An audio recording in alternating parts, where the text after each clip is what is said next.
Dulu, kalau bicara soal ponsel, nama Motorola adalah rajanya. Dari ponsel lipat legendaris RAZR hingga ponsel pertama di dunia, Motorola pernah jadi simbol inovasi dan dominasi di industri mobile. Tapi sekarang, apakah nama Motorola masih relevan? Kenapa perusahaan yang dulu menguasai pasar ponsel sekarang nyaris dilupakan? Apakah Motorola masih bisa bangkit atau justru tinggal kenangan? Tonton sampai akhir karena cerita di balik kejatuhan Motorola ini lebih mengejutkan dari yang kamu kira. Motorola bukan sekadar merek biasa. Pada tahun 1973, mereka menciptakan ponsel pertama di dunia, Motorola Dynatac. Ponsel ini mungkin terlihat seperti batu bata, tapi inilah awal revolusi komunikasi mobile.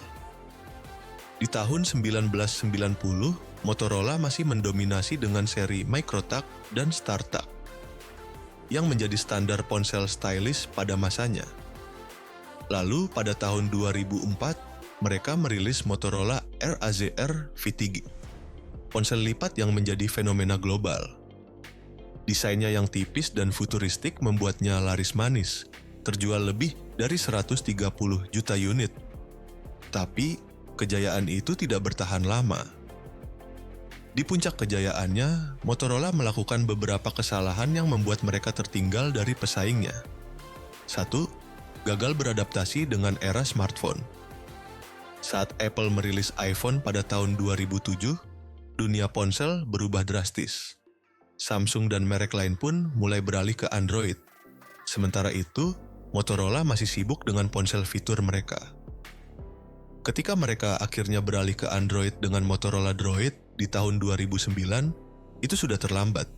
Samsung dan HTC sudah lebih dulu menguasai pasar. 2. Strategi bisnis yang berantakan. Motorola sempat terpecah menjadi dua perusahaan di tahun 2011, yaitu Motorola Mobility, ponsel, dan Motorola Solutions, perangkat bisnis.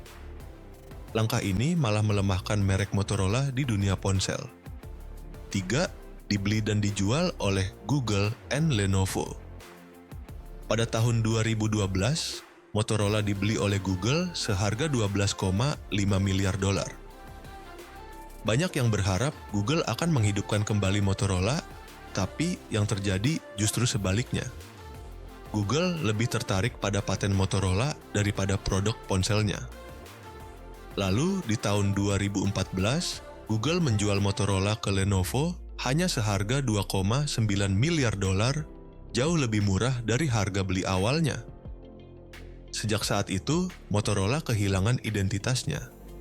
Ponsel mereka tidak lagi ikonik seperti dulu, kalah dari merek seperti Samsung, Apple, bahkan Xiaomi. Sekarang, Motorola masih memproduksi ponsel, tetapi lebih fokus ke segmen menengah seperti seri Moto G dan ponsel lipat modern RAZR terbaru. Namun, persaingan semakin ketat. Samsung, Apple, Xiaomi, dan Oppo mendominasi pasar, membuat Motorola kesulitan untuk menarik perhatian. Pertanyaannya sekarang, apakah Motorola masih bisa bangkit dan kembali menjadi raja ponsel? Atau mereka akan selamanya menjadi bayangan dari kejayaan masa lalu? Tulis pendapatmu di kolom komentar. Jangan lupa like, subscribe, dan share jika kamu suka konten seperti ini.